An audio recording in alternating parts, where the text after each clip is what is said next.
Okay, so as I mentioned before the meal, today's overall theme is practice in daily life, and the topic is love, attachment, and friendship. So those are topics that are relevant in daily life, comes up all the time, and we'll be working through that as coming at it from different angles and different perspectives. And we'll begin with Ajahn Karunadhammo will begin it, start it off. Ajahn Ñāṇiko will top it up, and then I'll see if there's anything left to say after that. But also just to encourage people to be asking questions also. As we go along, there will be time sort of as we keep walking through this or working through these themes, there'll be time for questions. So to not be too shy, and is how to navigate these realms of the human relationships. So I'll turn it over to Ajahn Karunadhammo to begin. Could we have it a tiny bit louder, please? Sorry. He's got it. There we go. A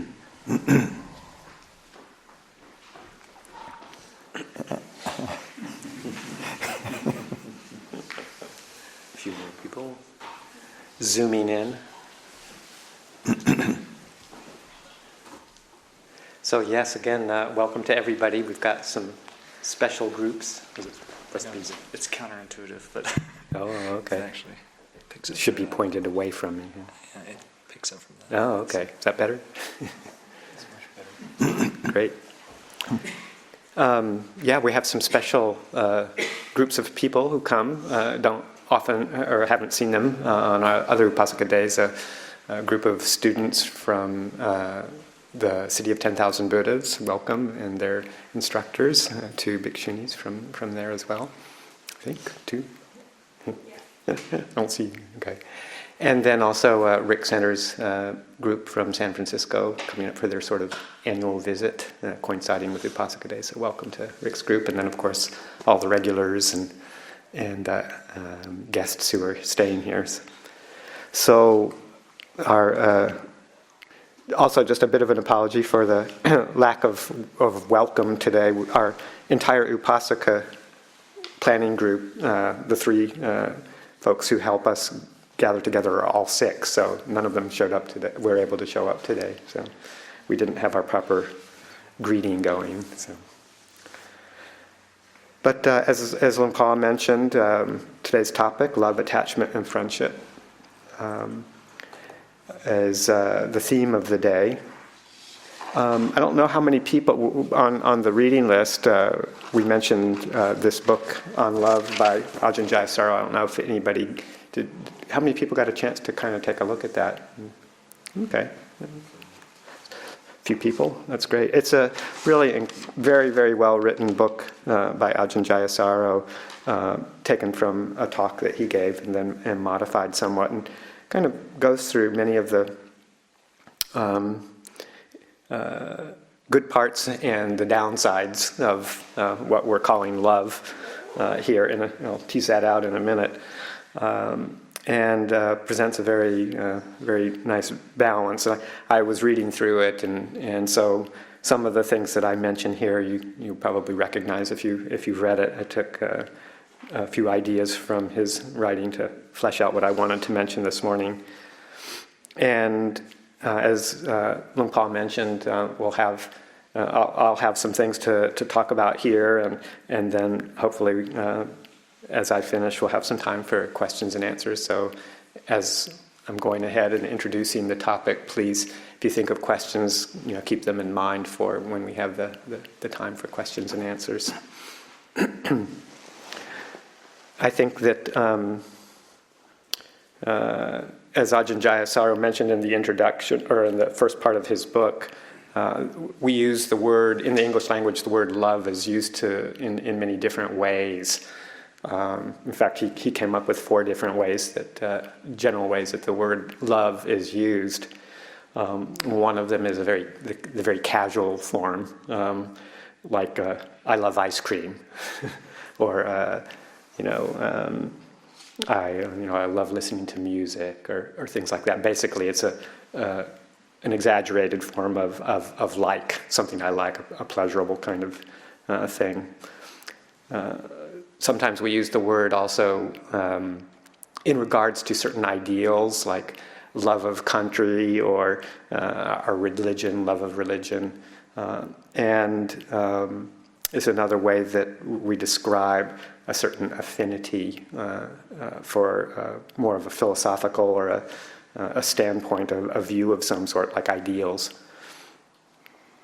And then probably not going to talk too much about those today, at least not intentionally, but more of the other 2 types that he talks about, which would be personal love, and then also metta, loving kindness, as the 2 topics that I think are of most interest to people, and kind of teasing out a little bit about the difference between personal love, how attachments form, the benefits of attachments, the downside of attachments, and then a bit on the more boundless quality of metta, loving kindness.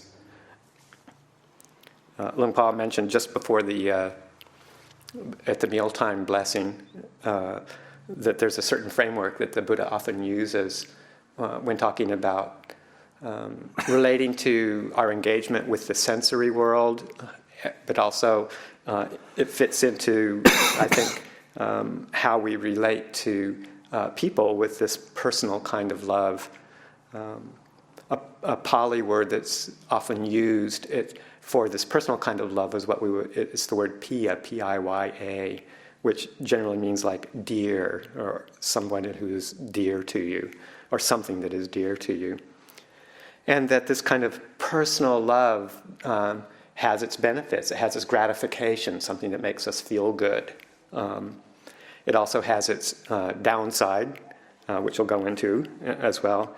And then kind of what we call the escape, or the release from the attachment that's related to these certain qualities. So it's a framework, if you're familiar with the Pali teachings, that you'll see frequently in regard to any kind of sensory experience, anything through the eyes, ears, nose, tongue, and smell, and then also the intellect is one of the 6 sense bases, the thoughts and ideas that we have. And that gratification, danger, and escape is a certain framework that the Buddha uses to describe how we engage with that.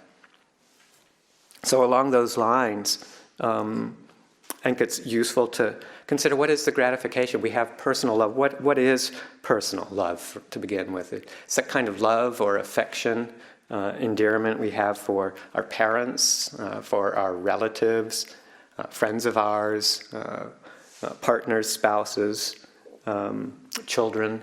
That kind of sense of wish for their well-being, concern for their health, welfare, safety, that is part of being in a human world of relationships. And there's advantages and benefits. There's a good side or a gratification to this kind of personal love. One is that as human beings, there's just this general need for companionships. Human beings are social beings, and I think there's plenty of studies that show that it's actually absolutely necessary for survival in infancy, this kind of personal love with particularly the mother or father, some sort of caring relationship. And the infants that are deprived of physical contact with a parent or a parent-type figure in their early lives, they don't thrive. They end up actually having a lot of more physical illness, generally a lot of psychological problems throughout their adulthood, even if it's just in the early infancy. That's a very important time.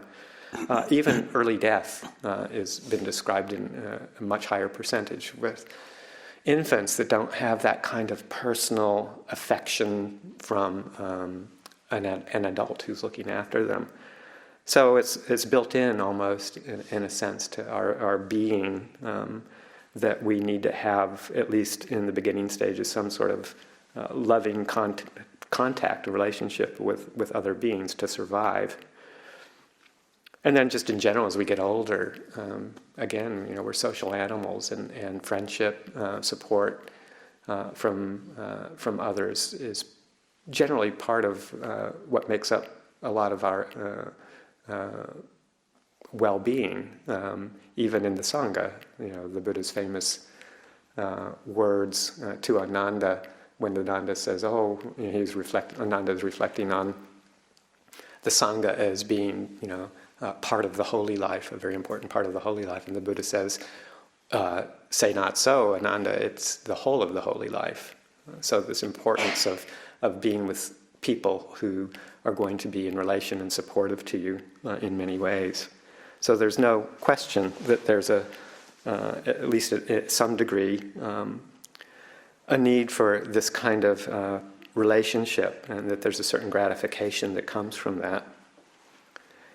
Gives people a sense of security and comfort in what can be a difficult and lonely world. You hear people talking a lot about loneliness and the isolation that comes. Particularly, it seems to be growing in this modern world of technology, where it's easier and easier to not have to actually ever see a human being. You can do everything from the comfort of your little home office. These kind of personal relationships do give that kind of sense of security and comfort. It's also, at least in romantic or personal relationships, it can be a skillful alternative to just, having random multiple sexual partners, which can get you into all sorts of physical and emotional trouble. And that if a person wants to be in the world with sexual relationships, then skillful personal relationship is probably a better alternative than not having that. So there's a lot of advantages, gratification, support that is attained through having these kinds of personal interrelationships, and it's important to recognize that. So it's also, in part of the way of looking at it, these are this kind of personal love is part of the conditioned realm. It's not the highest form of relationship that the Buddha talks about, because there are disadvantages, and this is where, if you take a Buddhist perspective, we look at these kind of relationships from a little bit broader perspective, and from a little bit more perspective with discernment, perspective with wisdom. And most of us, I think, are familiar with the teachings of the three characteristics of the conditioned realm: unsatisfactoriness, impermanence, and not self. And the disadvantage, essentially, of this kind of personal love is in its changeability, in its impermanent aspect. And that eventually, even in the best of relationships, there's going to be change. Even as people age, as they get older, sick, and then pass away. Even in the most stable, the most best of all relationships are going to end sometime. And if we've kept our eggs all in that one basket in terms of the support we get and the way we relate to people, then when that change comes, it's going to be very, very painful. The more we depend on the presence of, say, one or a couple of other beings solely, the more painful it's going to be when that eventual change happens. And of course, as we all know, these kind of changes happen oftentimes well before death. Divorce, separation, people grow apart, develop different interests, and that leads to the painful kind of separation. So even in the best of worlds, it's time limited. It's also these kind of personal relationships tend to be subject to our own and other people's what the Pali word kilesa, defilements or bad habits or underlying tendencies. And so we enter into these kind of relationships not usually with the most pure state of clarity. We often have unrealistic expectations of what our personal relationships will provide to us. Particularly like in the early stages of romantic love, there's this intense infatuation and the ability to totally screen out any kind of faults or difficulties that somebody might have, and to just hone in on what seems to be attractive or what seems to be wonderful. And we have this great ability to just completely screen out anything else.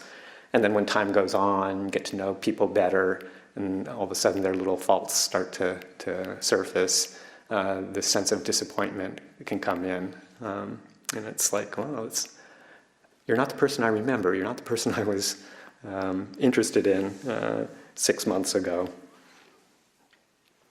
Or if there's, a sense of, jealousy sometimes, like a person that you're interested in and involved with in a relationship, and all of a sudden they start to develop an interest in somebody else. The kind of dukkha, the kind of suffering that comes from that kind of jealousy. It can be very minor bits, just when, your partner or your friend kind of just takes a sidelong glance at somebody else, or quite great if they actually end up leaving you for another person, which seems to be happening a lot these days. To its greatest extent, it can lead to crimes of passion. People get murdered for jealous relationships. So that's always a potential in the world. Unrequited love, when you really are looking for a personal relationship bond with somebody else, and they're not interested in you. The painful feeling of that. I remember when I was in high school, a group of friends that we would hang out together a lot, do a lot of things together as friends. But there was a situation where it was a couple of men and a couple of women, and one of the women was interested in one of the other men, but he wasn't interested in her. But he was interested in another person, another woman in the group of friends, but she wasn't interested in him. And I just have this memory of these, these awful entangled moments of gnawing, angst in this group of people nobody was interested. There weren't two people who were actually both interested in each other. And thinking to myself, oh, this is painful to watch. So, that happens, and that's kind of one of the downsides. So, obviously there are a few very fortunate relationships along these lines that do stand the test of time. You hear stories of people living out their lives, married for 50, 60, 70 years and have a very caring, concerned relationship with each other. And that's there still is the impermanence and the difficulty that eventually death will come. And, the statistics are very clear. And how many times have you heard just stories of, the wife or the husband finally passing away at, the age of 85 or 90 or 95, and within months, sometimes even weeks, the other spouse dies too. It's just because they don't know how to be without the other in the world. So it can be very skillful while it's all happening, and then it changes. And again, this doesn't have to happen, but there's also the potential, the tendency, I think, in those kind of personal relationships, because it's so comfortable, because it's so mutual and generally it can be quite friendly and supportive, that and oftentimes one develops this sense of dependency on that for one's own well-being, so that if your partner, your spouse is always ready there to say how wonderful you are, and what a wonderful person, you've done this, you're great, I so appreciate your presence. You get that kind of emotional uplift from that. And then it has a tendency to prevent one from being able to develop that for oneself on one's own. And you can describe it almost in kind of like a codependent, to use a psychological word, so that you become unconsciously depending on that person's appreciation for you, for your own sense of well-being. And when you're not around that, it's much harder for you to develop it on your own, that sense of ease and caring and concern and security in oneself, if you've depended on somebody else for that kind of feedback. Then also there can be the attachment or worry that comes in, say, for instance, relationships with children. Your 16 or 17-year-old son or daughter is gone out on the town, and it's getting after midnight, and you're wondering, where are they? Why aren't they calling in? They know their curfew is midnight. And the amount of worry and anxiety that can come with that kind of relationship. And people, as Ajahn Jayasaro points out, I quote from his book, rather than considering worry and jealousy to be impurities of love, we take them to be proof of it. So, we get the worry or the concern or the jealousy in the relationships, and we feel like, oh, well, this is love. This is what love is all about. I feel this way. I'm concerned about you because I love you.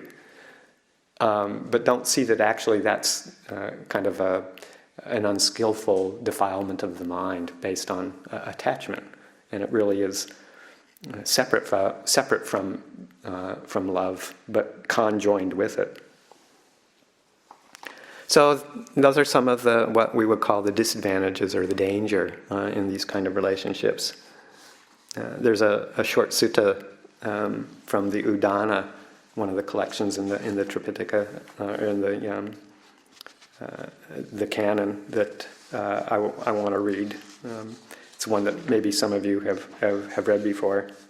It's called the Visakha Sutta. Visakha was one of the foremost disciples of the Buddha. She supported the community almost endlessly and very generously throughout the life of the Buddha's teachings.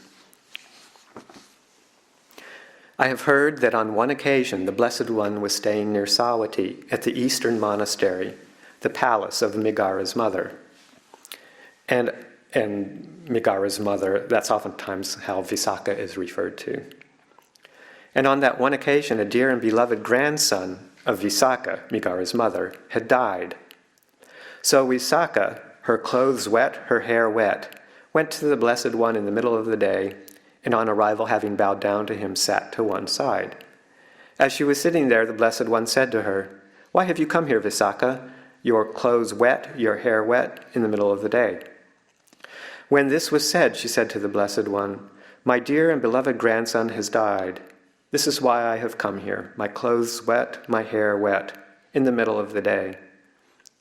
Upāsikā, would you like to have as many children and grandchildren as there are people in Savatthi? Yes, Lord, I would like to have as many children and grandchildren as there are people in Savatthi. But how many people in Savatthi die in the course of a day? Sometimes 10 people die in Savatthi in the course of a day. Sometimes 9, 8, 7, 6, 5, 4, 3, 2. Sometimes one person dies in Savatthi in the course of a day. Savatthi is never free from people dying. So, what do you think, Upāsikā? Would you ever be free of wet clothes and wet hair? Which is the standard way of mourning, showing grief at that time. No, Lord. Enough of my having so many children and grandchildren. Upāsikā, those who have 100 dear ones have 100 sufferings. Those who have 90 dear ones have 90 sufferings. Those who have 80, 70, 60, 50, 40, 30, 20, 10, 9, 8, 7, 6, 5, 4, 3, 2. Those who have one dear one have one suffering. Those who have no dear ones have no sufferings. They are free from sorrow, free from stain, free from lamentation, I tell you. Then, on realizing the significance of that, the Blessed One on that occasion exclaimed, "The sorrows, lamentations, the many kinds of suffering in the world exist dependent on something dear. They don't exist when there's nothing dear. And thus, blissful and sorrowless are those for whom nothing in the world is anywhere dear. So one who aspires to the stainless and sorrowless shouldn't make anything dear in the world anywhere."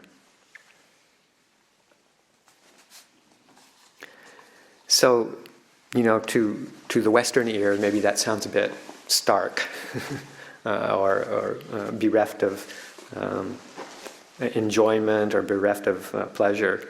But I think you have to kind of take that in the context of the word dear and really talking about this kind of personal love that comes with attachment. And realizing, as the Buddha's pointing out, that the more you have of that, the more you depend on that, the more you engulf your life in those kinds of relationships that lead to attachment and dependence, the harder it is when separation comes, when it ends, when it changes. So that kind of sounds a bit bleak, but going along in the sequence of gratification, danger, then there's the escape from this kind of particular form of suffering from attachment and personal love.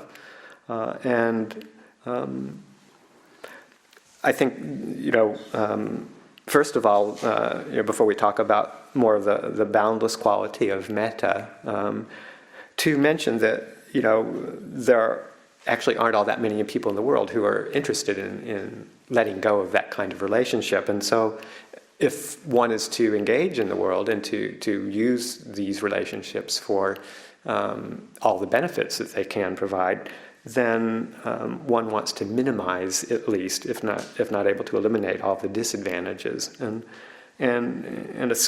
developing a skillful approach and an eyes-open approach to these personal relationships can be very useful. This is where you have to start using your own discernment and your own wisdom, so that you're entering into these kind of relationships with your eyes open, not with any kind of delusion of false expectation or any kind of unrealistic hope for what it can provide. So just knowing, that these things are part of the conditioned realm, they're going to change, and just accepting that right from the get-go, so that you don't have that kind of illusion or expectation of permanence, stability in a situation that's inherently unstable. Also, keeping in mind, as spiritual practitioners, that to the best possible ability to use these kinds of relationships for spiritual support, for encouraging each other along the spiritual path, and always keeping that as the primary goal, So that encouraging your friends, your children, your parents, your partners, to keep in mind the goal of what we're trying to do, and always moving in that direction. And then learning how to be a good spiritual friend to people, developing the qualities of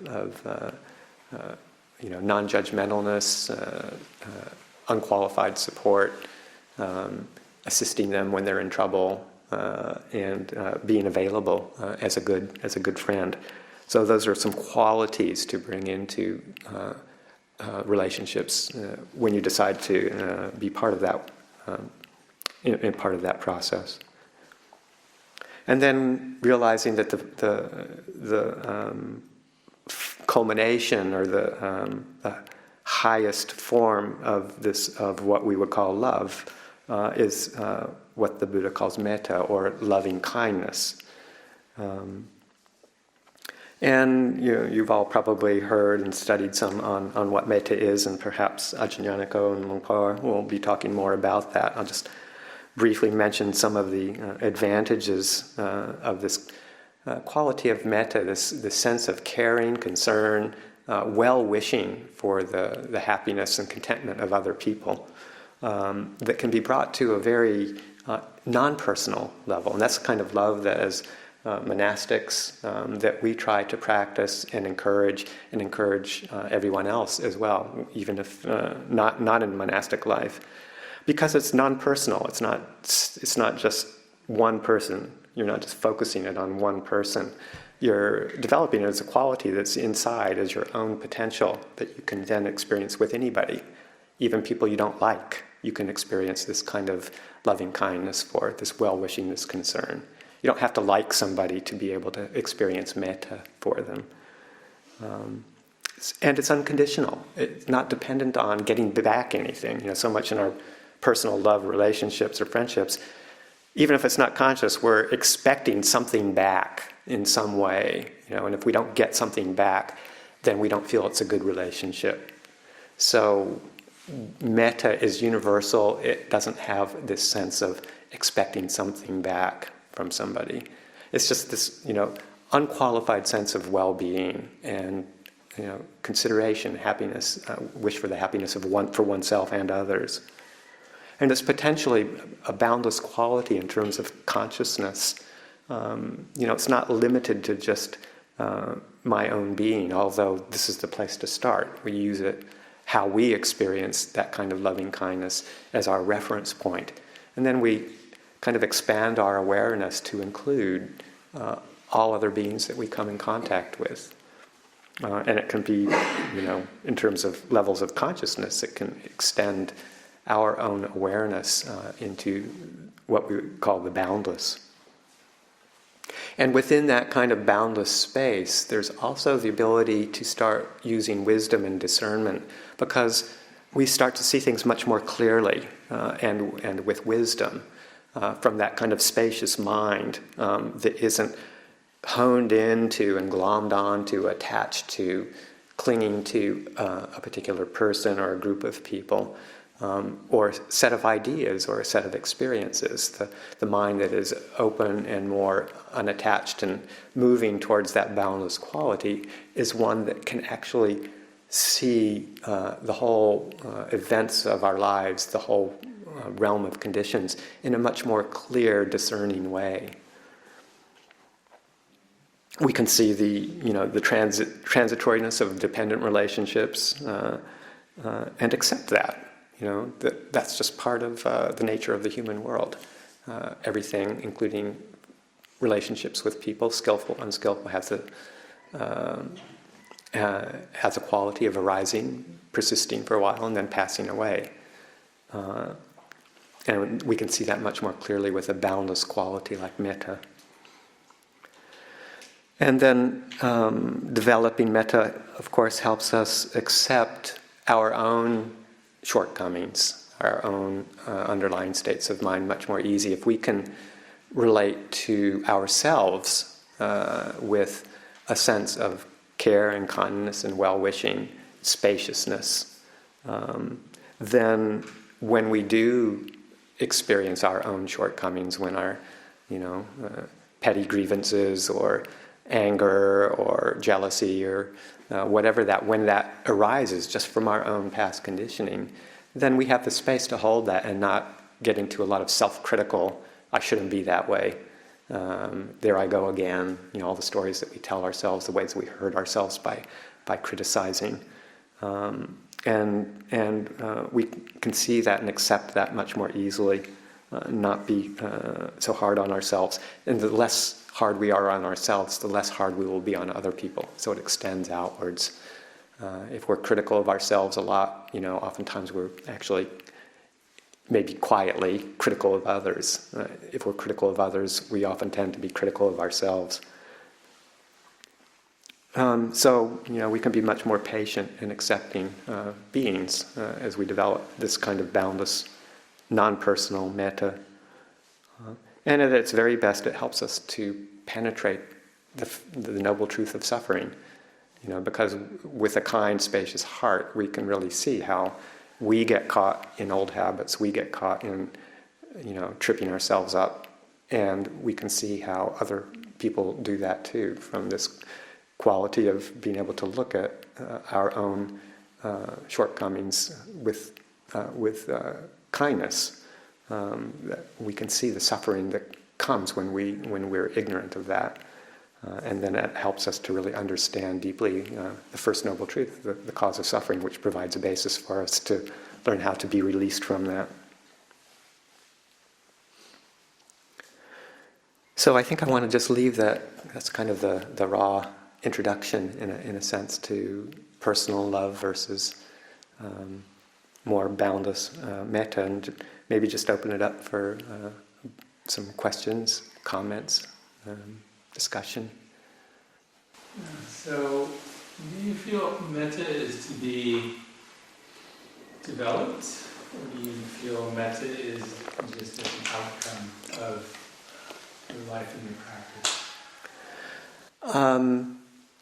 It can work both ways, but it is, the more one develops the ability to, say, clear one's mind through meditation using sila, using precepts as a base, not the precepts of non-harming. We start with controlling our actions and our speech as a way of restraining ourselves from causing harm.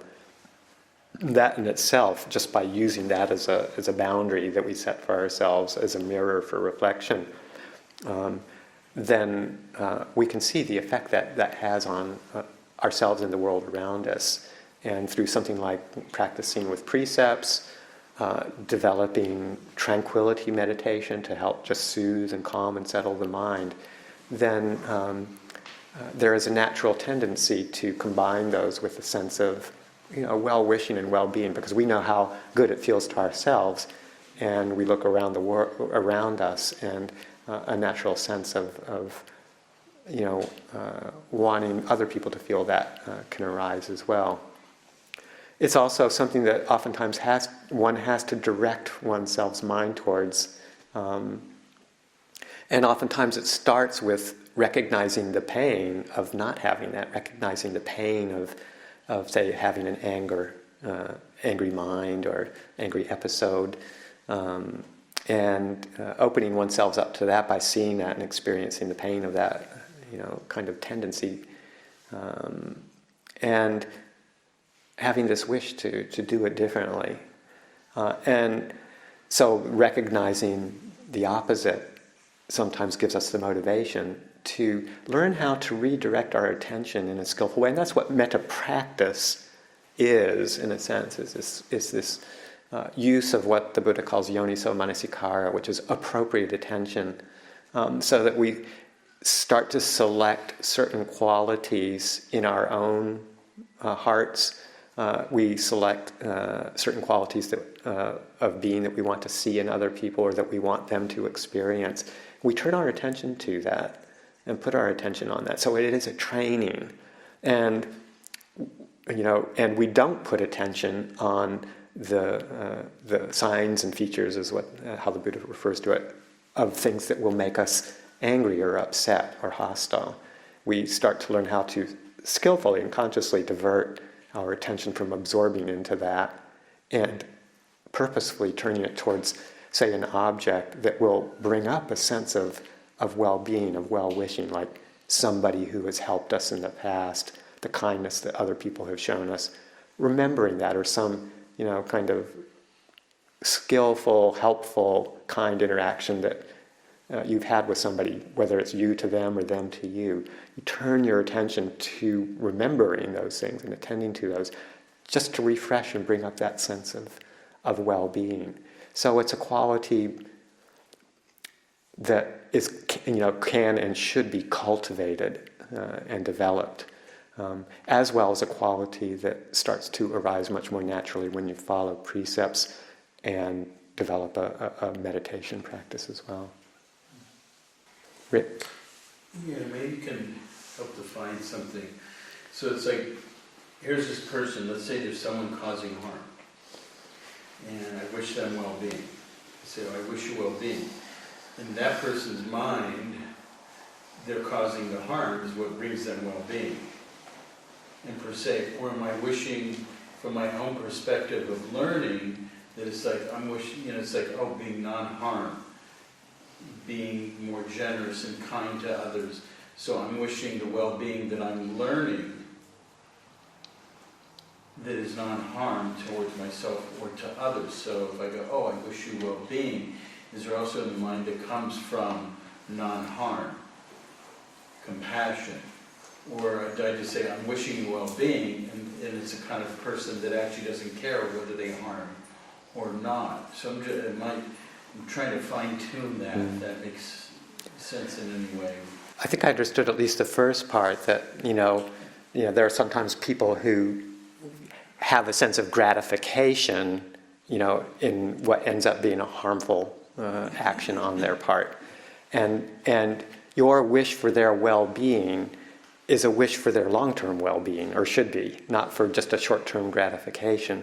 So if you see somebody who's kind of getting some kind of benefit or temporary gratification, but what they're doing is actually harmful in the long run, then your support of that, if you were to support that in some way, then that's not really actually in their best interest. So if I'm wishing them, I wish you can still wish them that you learn whether it comes from non-harm. So it's like, wow, I wish this person could find goodness that comes from non-harm. Yeah, and that moves into that moves into the the experience of compassion. You see somebody who's actually engaging in harmful behavior, and you have a wishing for them not to be causing harm to themselves and to other people. That's a compassion for their suffering that they're going to be creating for themselves. So is that metta then, or it's not metta? If it's more coming from that level. Well, it probably it should have a component of metta, because you are wishing for their well-being.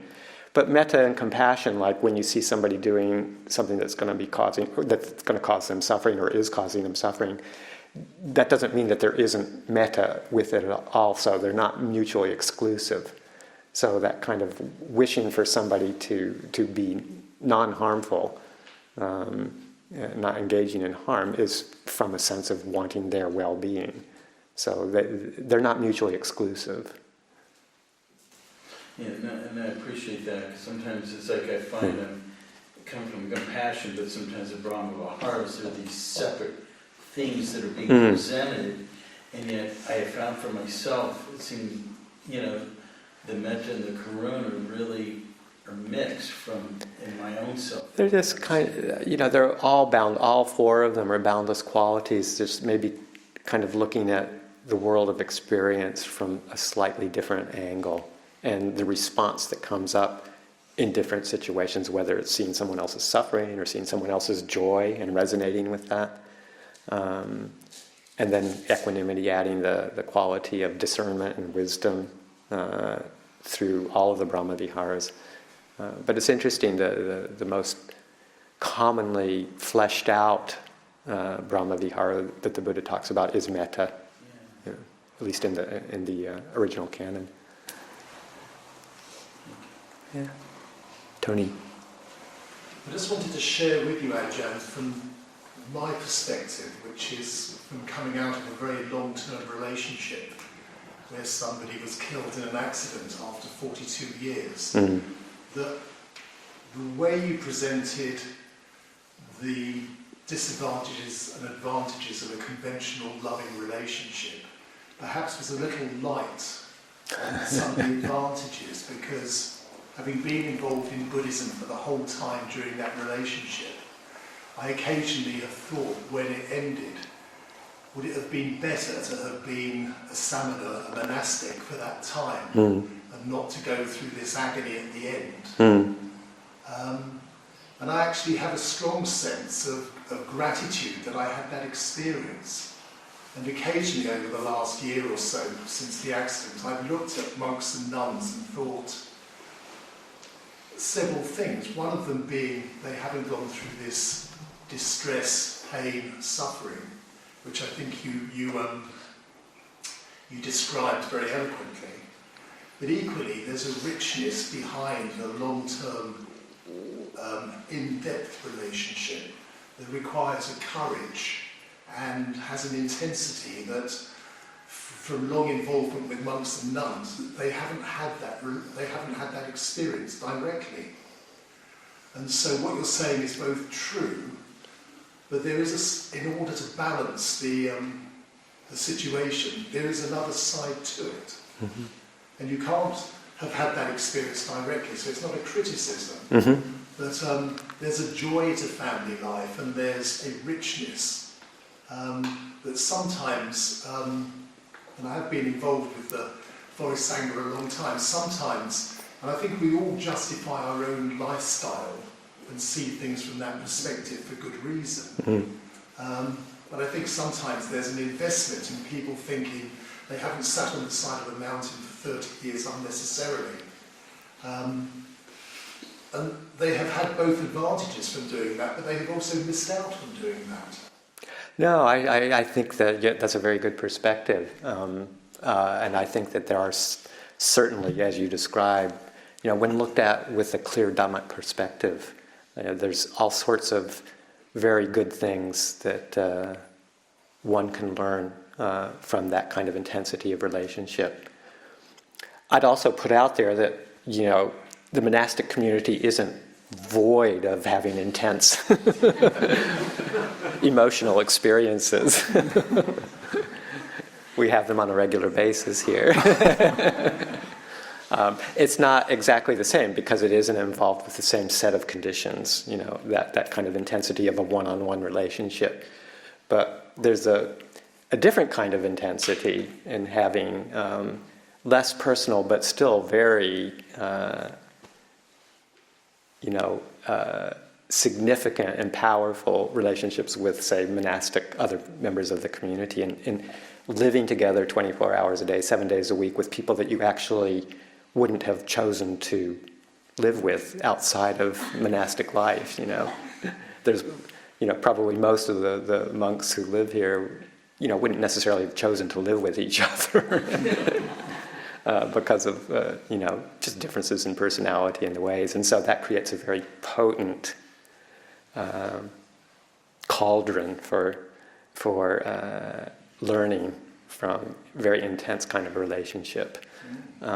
So it isn't the same kind of intensity, it's a different kind of intensity, but it's, like I say, monastic life. We aren't in shortage of any kind of intense relationships that we can learn from in a different way. I would say both ways up the mountain give you plenty of material to work with. Absolutely. There are different ways up the mountain. Right. There are different ways up a mountain. At some point, though, at least for me, in my reflection of having been involved in the world with personal relationships, it's like there's and I'm just speaking personally here, not saying that this should be true for everybody, but there's this sense of realization that, for me, reflecting on not just this life, but on the, at least in the Buddhist teachings, that he describes as innumerable,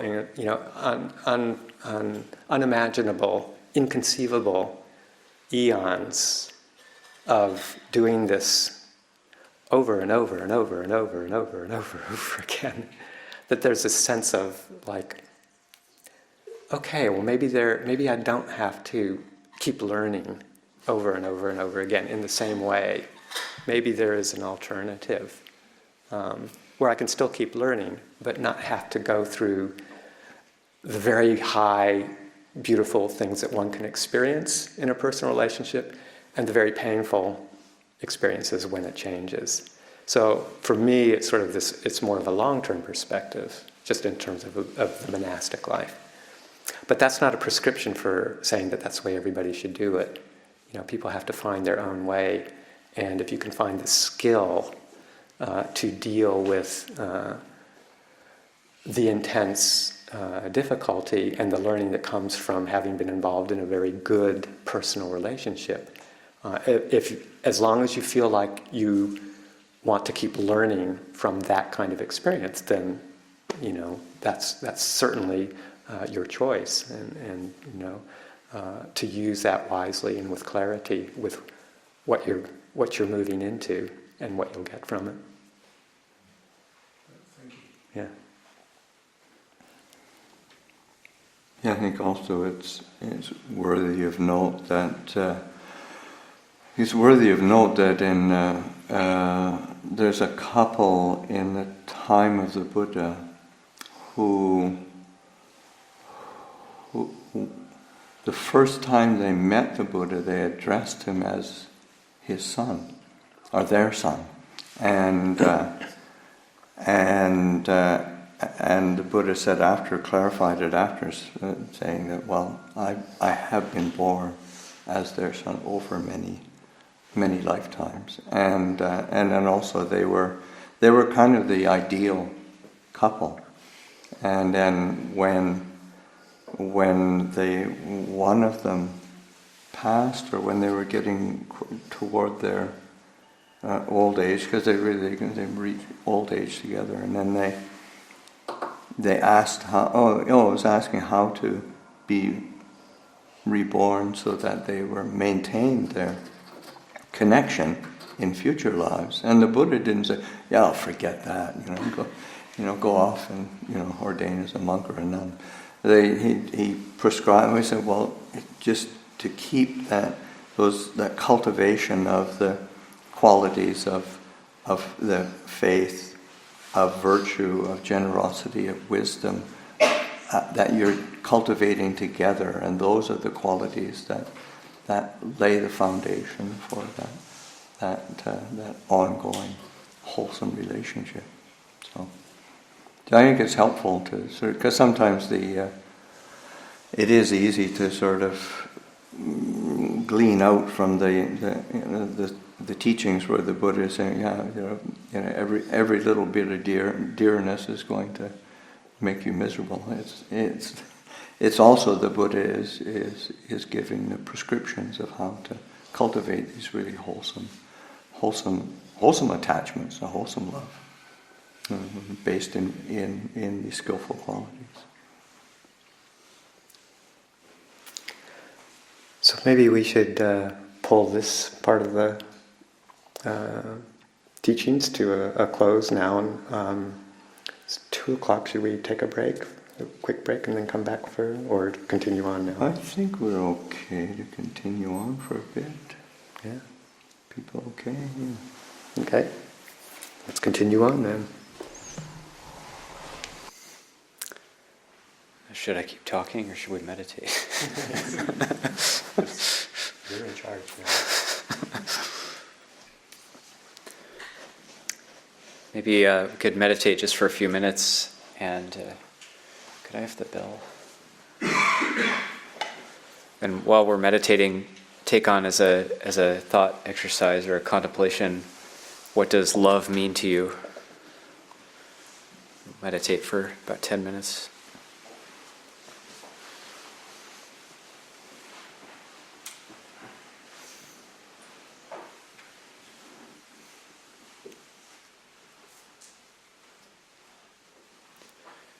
Thinking like, what is love? What does love mean to you?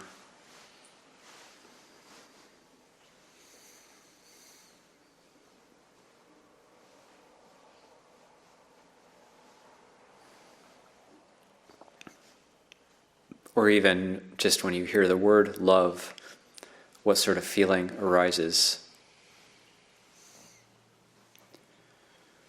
Whether it's a good feeling or a feeling of dread, or just neutral. Okay, I'm going to read from Ajahn Jayasaro's On Love for a little bit, and then see where we go with that.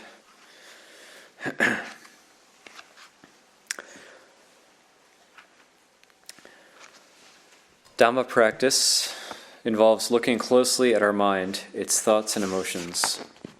It involves recognizing, for example, the role that desires play in determining our experiences, how we often see what we want to see.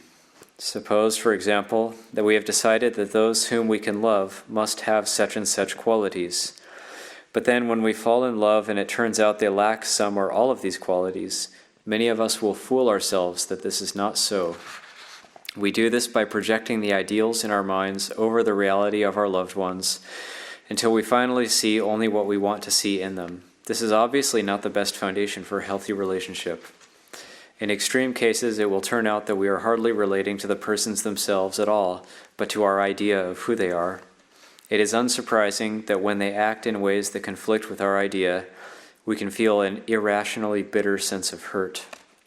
Learning how to recognize the ideals, desires, and expectations that we project onto the other is a difficult task, but an important one if we are to reduce our suffering. How often do we feel upset about the way a loved one has acted, not so much because of the action itself, but because of its implications for certain of our most cherished assumptions? Learning about ourselves gives us a better understanding of others, because, essentially, in looking at our own mind, we are studying the nature of the human mind itself. We start to become more empathic and see that good intentions in the absence of wisdom are not always enough. Women who recognize the faults of their partners often decide to make a project out of reforming their loved ones. Although they approach their task with love and sincerity, they often act in ways interpreted by their partners as a criticism of who they are, leading them to feel hurt and become stubborn. Loving our partners ought not to mean being obligated to turn a blind eye to their deficiencies or to side with them in every case. But to be able to help them to change, we need patience, perseverance, and a respect for and acceptance of the present situation. Starting off from the position that they should be other than the way they are is one extreme to be avoided. Assuming that they will always be the way they are right now is the other extreme. The middle way involves an understanding of causes and conditions and of the art of the possible. Giving an exaggerated importance to love has many drawbacks. In extreme cases, the deification of love can lead to violence or murder.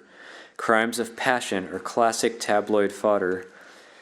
Perhaps a jilted lover kills the one who has rejected him, or kills her new lover, or kills them both, or kills himself, or kills them both and then kills himself.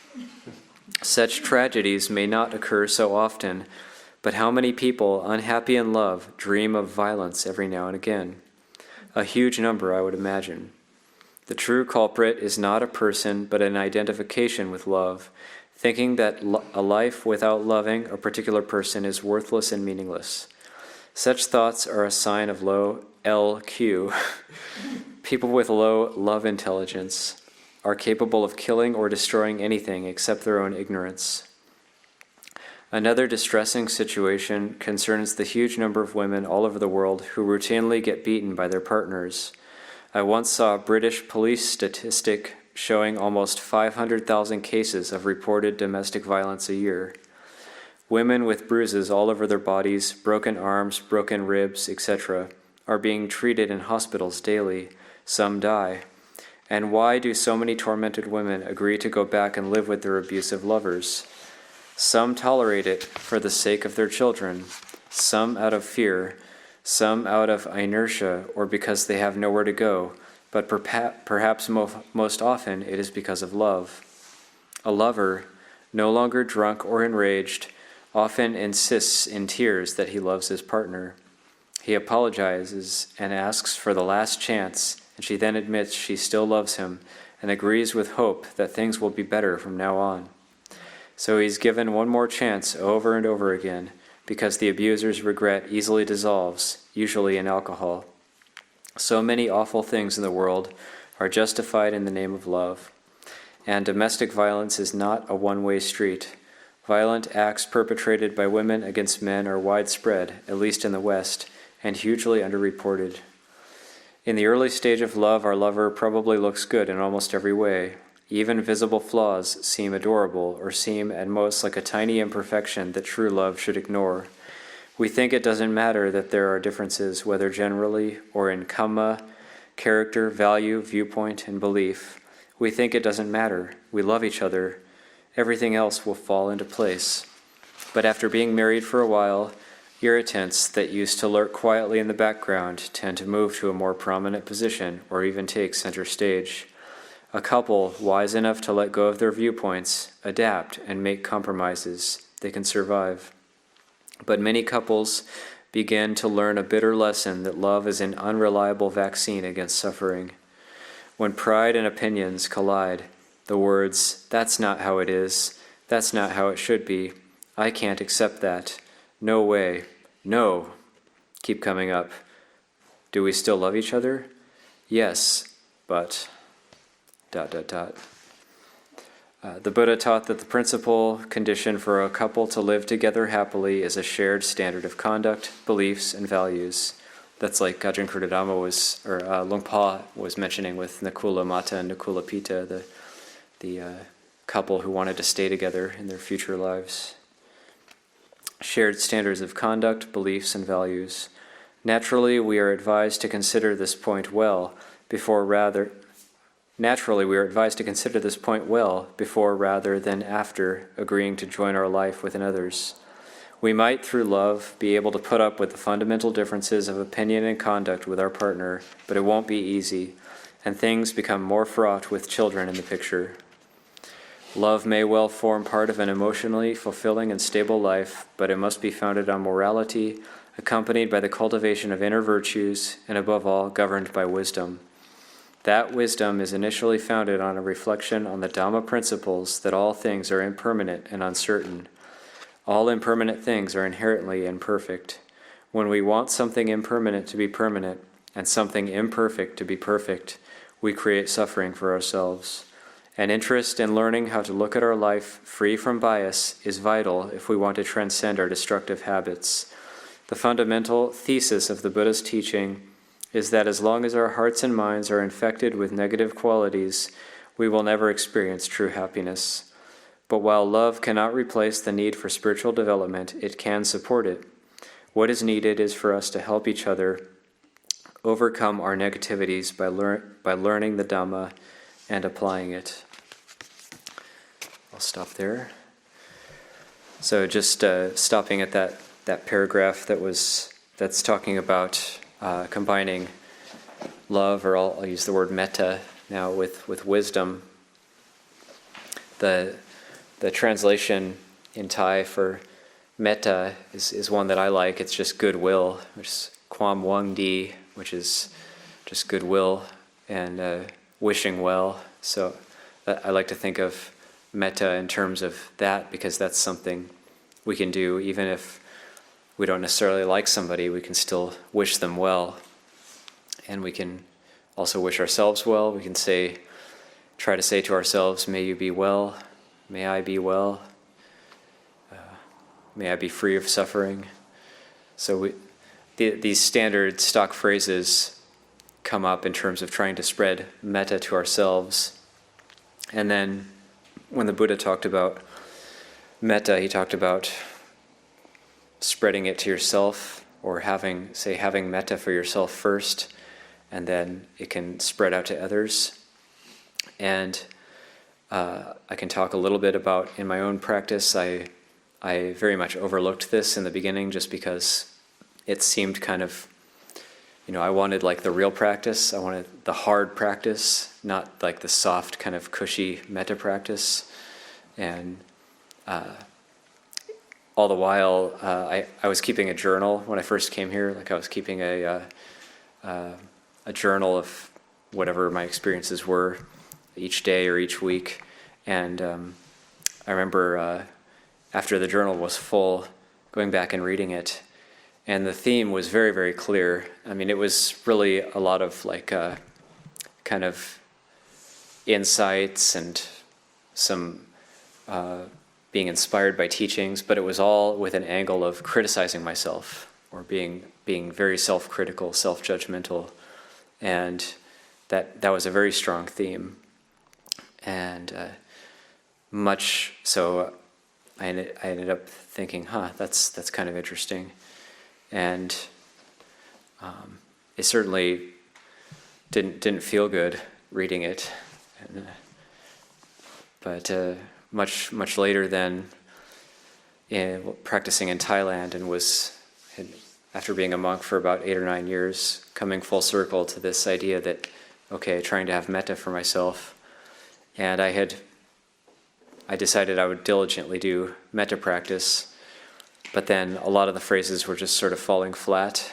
So wishing myself, say, may I be well, may I be happy, and then I would get a little bit irritated doing those recitations for myself, kind of like, this is kind of dumb. And but then I was diligently doing it. Okay, I have to have metta for myself, but then kind of one night, just sort of giving up and thinking and feeling very self-critical as well, and kind of this sort of unpleasant sensation in the heart. But then thinking, I'm going to try a little bit of a different angle. I'm gonna tell myself, I don't hate you. I don't hate myself, and try that angle. And it was kind of like this heart-opening experience. And then another part of my mind said, yes, you do. And then another part of my mind said, no, you don't. And then there was kind of this argument. And so then it became like, I don't hate myself. I won't hate myself. I refuse to hate myself. And then I think that was one of the first times I actually can claim that I felt metta for myself. And then after that, it was much easier. But it was kind of like, then it was this very heart-opening, warm experience. And that made me think, oh yeah, to really have metta, you do have to couple it with wisdom, just like that last paragraph of Ajahn Jayasaro that I just read. If it's tempered with wisdom or coupled with wisdom, you actually have to see where you aren't having metta for yourself. And when you see clearly where you aren't having metta for yourself, then you're able to adapt and adjust it so that you do have metta for yourself. Yeah. So maybe just open it up for questions again, if that brings up anything for anybody. I really appreciate the honesty of your sharing, and admire you for doing it in front of so many people. What came up for me was that in terms of self-criticism, over the years, what brought about any shift was being authentic, that whilst I wanted not to be critical, it was still there. And by watching that process and maybe not identifying with it so much, it gradually shifted until I was made more able to wish myself well genuinely. But when I was faking it just because that's what a good Buddhist would do, they wouldn't be self-critical, it was like quicksand. I just sunk deeper and deeper into it. But change does happen over time by a process of awareness, really. And I've built up a lot more confidence in that. But it has to be real. It has to be authentic. Which yours was. I mean, I really admired how you shared it. Yeah, there's the ideals, and then there's the reality.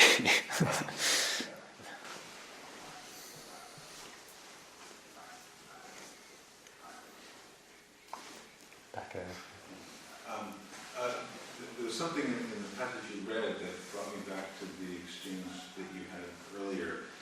There was an analogy that maybe in a couple, that the foundation of love would be a commitment to sila, in fact, moral conduct with each other, shared values, which really makes explicit the idea that the marriage vows are like the precepts, right? Mm-hmm. That is, this is the way we will live together in non-harming.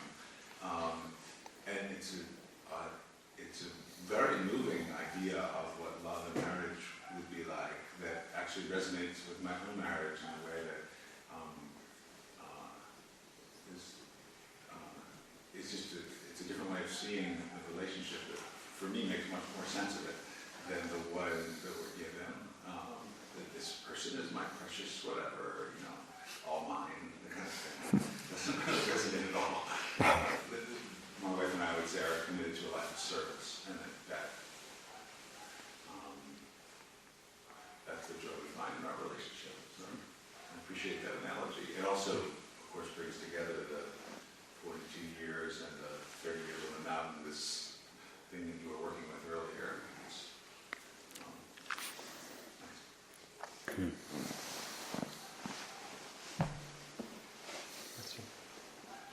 I would like to add a little bit more. After I love myself, I try, after my soul's getting stronger and I practice 5 precepts and practice meditation, I think we can loving others more, loving kindness, instead of just love, I spread to loving kindness or metta to anyone in the family, in a workplace, or anywhere that I meet people. It's not easy to do, but meditation helps my mind a little bit. I think I can love others more and more. Yeah. Yes. I thought to be self-critical is a way to improve yourself, to know how and where you need to improve yourself. So how is being self-critical something not good for yourself? Yeah, I in my opinion, because I also had that thought, I need to kind of, beat myself often so that I can fall into line or but then I found that actually took a lot of energy away. With metta for yourself, you have a lot more energy. So you can know there in Buddhism there is right and wrong, and there is things we should and shouldn't do. But the problem occurs when our ideals are so high that we can't possibly meet them. So I came here and I thought okay, if I spend 8 months here and I don't know why I thought 8 months, but 8 months and practice as hard as I can, then I'll be enlightened. And and then when you get to 8 months and you're not enlightened, then it's well, you idiot, you weren't practicing hard enough, and so it's just unrealistic. I think if say a criticism or whatever, it's realistic, but it has to be if it's not out of goodwill for ourselves, if it's out of the angle of trying to destroy or kill our defilements, then that might be less useful than if it's from the angle of trying to lift ourselves, maybe lift ourselves out of it, lift ourselves out of the defilements. But you kind of, I guess you kind of need both. But Roger. An analogy of forming a sculpture. One, you could use a hammer on metal and try and beat it into shape, or you could perhaps use something more like clay and gently mold it into shape. But both can get to a similar shape, but it's how you go about doing it. And as I'm sitting here, I'm thinking, I think at this point, a lot of times I've tried to beat myself into shape, and maybe with this type of practice, it's more of a molding, which sounds much more pleasant. So trying to do that again. Or if you even say that make the goal like having metta for yourself. Say so then that entails not beating yourself. So like there's this kind of paradox, like Ajahn Amaro used to say a lot, like the beatings won't stop until morale improves. So like at a certain point you just have to stop. You just have to decide to stop. And yeah, but it's not easy. Yeah, it's interesting from what Ajahn Jayasaro shared, and kind of what I'm hearing and reflecting on in life, that how much love is equated to actually nonviolence. The nonviolence inward and the nonviolence outward. And I know when we were sitting and you had asked that question, it's like when I felt love, I said, I wish the violence would stop. You know, you see all this violence that we do outward towards each other, and then I also see inwards in the work that I do. And it's just, there was actually tears in my eyes, because there is this like non-violence, wish it would stop. And honoring that, it's like, that's where I actually settled. And I think it's, someone you were saying, that's where it's like, then all of a sudden I noticed, oh, there's just breath, there's just sitting, there's just this, there isn't even the thought of violence or non-violence anymore, but love brought up this idea that if love, that it has to seem to have to look at the non-violent, look at it from a non-violent point of view to see where the violence is happening.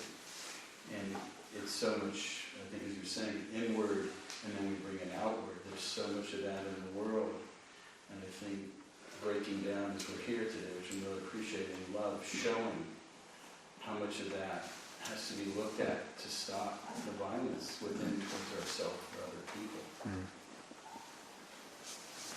Good.